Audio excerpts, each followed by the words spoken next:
The British Open kicked off today, and before any non-golfers fall asleep before your TV sets while I talk about the sport's most notorious star, consider this. Muirfield, where the tournament is being held, is one of 3 British courses to host the Open which do not allow females to be members. Now, Tiger Woods, feminist icon, is playing Muirfield this week. Tiger was asked about discrimination there, but sidestepped the issue, saying Muirfield is a private club and entitled to its policies, even if he doesn't agree with them. So, is he right? Or does Mr. Woods, as golf's biggest star, have some kind of obligation to speak out on the issue? Now, we asked our viewers on social media for their take on the question. Should Tiger Woods have boycotted Muirfield for having a male-only membership policy? Laurel D. Sheezen writes, yeah, because of his undying respect for women, while Harriet DeMarzo says, why are you singling out Tiger? What about the rest of the players? Well, Laurel and Harriet, you each bring up some very interesting points. For more, I'm delighted to be joined once again by the one and only Dave Zirin, sports editor for The Nation, host of Edge of Sports Radio, and author of Game Over, How Politics Has Turned the Sports World Upside Down. Mr. Zirin, welcome back to Viewpoint. Great to be here, John. Great to have you. So let me put it to you, David. As the sport's biggest celebrity, does Tiger Woods have some extra obligation to speak out on issues of gender discrimination? Well, first and foremost, let's ask the question about why we think Tiger Woods has an obligation, because one could certainly argue that there are other people in the golf world who are now rivaling him as the game's biggest star. Nobody is saying, what does Rory McIlroy think about the men's-only policy at Muirfield? So why do we look to Tiger Woods? Well, there are really 3 reasons, 2 of which I think are manifestly unfair, one which I think actually is quite fair. The first reason is that his father put this mantle on him before he even picked up a club as a professional and said, my son, the young amateur phenom, will be bigger than golf. He will be Gandhi. Not so fair, but that's what his dad put on him when he started. He said he's going to be a force for social change. He'll be Gandhi. It's like, thanks, Dad.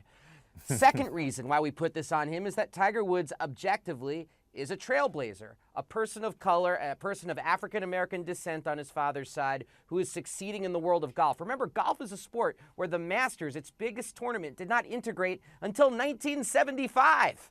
30 years almost after Jackie Robinson. So he's objectively a trailblazer, and we always imbue our sports trailblazers, whether you're talking about Jack Johnson or Jackie Robinson, we give them both the blessing and the burden of having a greater political representation than maybe they're comfortable with. Fair enough. Now, both of those things I think are unfair. The third reason, though, and this one I think is very fair, is that Tiger Woods is always fond of grappling with rebellion, of actually putting himself festooning himself with the image of rebellion while stripping it of its content. The guy has done commercials, the most famously the one where I am Tiger Woods, where kids, all the colors of the Benetton rainbow, say I am Tiger Woods. That's drawn directly, and by the director of the commercial, it was drawn directly from Spike Lee's film Malcolm X, where everybody says I am Malcolm X, which was drawn directly from a film made by the Black Panthers after Fred Hampton was killed, where everyone said I am Fred Hampton, which was drawn directly from Spartacus, where everybody says I am Spartacus.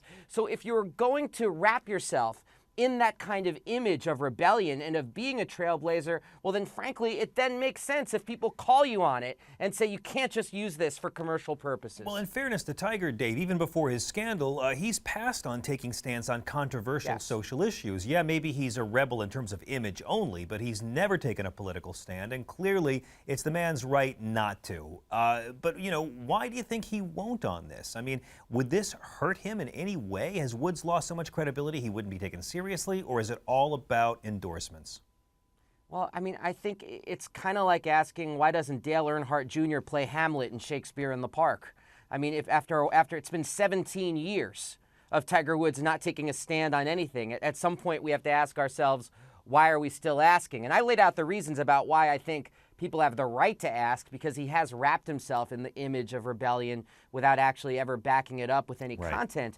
But at the same time, this is just not who he is. Right. I think it would help him if he stood up and said something. Hell, I think it would help him commercially if he stood up and said something. But it's just not who the man is. And it's like asking a dog to meow. Yeah, well, this is the conversation we were having earlier today, equating it to rock stars. You know, U2's never actually taken a stand against any war. McCartney doesn't take any gutsy stands. Bob Dylan is mum on politics. Only Springsteen really gets out there all the time and puts his popularity on the line. But again, Tiger Woods is in no way obligated to take a stand on anything just because we'd like to see him do it, right? And no athlete is obligated, but it's hard to have this discussion even without thinking about the athletes who've stood up and said something about the murder of Trayvon Martin. Because one of the things that you've seen is that particularly when it's African-American athletes, athletes of color, which of course Tiger Woods is that their responses are policed ruthlessly by a media that's overwhelmingly white and by the Twitterverse and what have you, largely the white followers of them on Twitter who feel nothing about showering them with racist invective for daring to have an opinion. That's always been a feature of what it means to be an athlete of color in this country. And frankly, that's why it makes it so brave when athletes do speak out and stand up for what they believe in. But it also, at the same time, you see the social pressure about why one would not. Well, sure, I agree, but let's put it this way. NFL stars Roddy White and Victor Cruz were widely criticized for tweeting their responses to the verdict that set Zimmerman free for Trayvon's shooting. White wrote, "All them jurors should go home tonight and kill themselves for letting a grown man get away with killing a kid." Not exactly the message we need. Victor Cruz wrote, "Thoroughly confused, Zimmerman doesn't last a year before the hood catches up with him."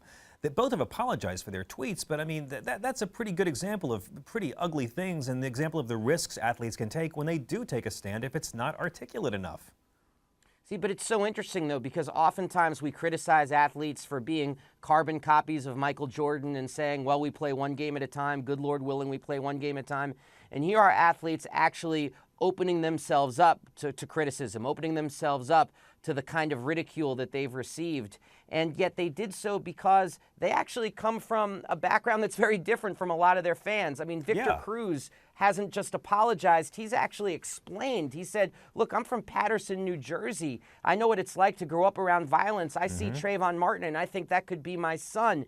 It would be great if all of us, and by all of us, I mean the entire sports fan community, I especially do mean white fans, though, could take a step back and just listen for a second. Absolutely. Could take a step back and actually just say, why would somebody be this angry right now? Why would they choose to see this as a racial issue when the prosecution in Florida refused to see it as a racial issue? But it was manifestly obvious to people who may look like Trayvon Martin, who may have kids who look like Trayvon Martin. Maybe it's time we give them the floor to say how they feel and not be so quick to pounce on them. Amen. I don't think that it was an issue of race or what they said. I think it was just the fact that in what they said, they came off as being kind of pro-violence. But I'm the first to agree. I'll support any athlete, any celebrity, or any American's choice to open their mouth and voice their opinions on the issues. Dave Zirin, sports editor for The Nation, host of Edge of Sports Radio. As always, not enough time, and always great to have you on Viewpoint. My privilege, John. Please come see us again in person sometime. Okay, up next, we once again visit the hot mess that is North Carolina. Stick around.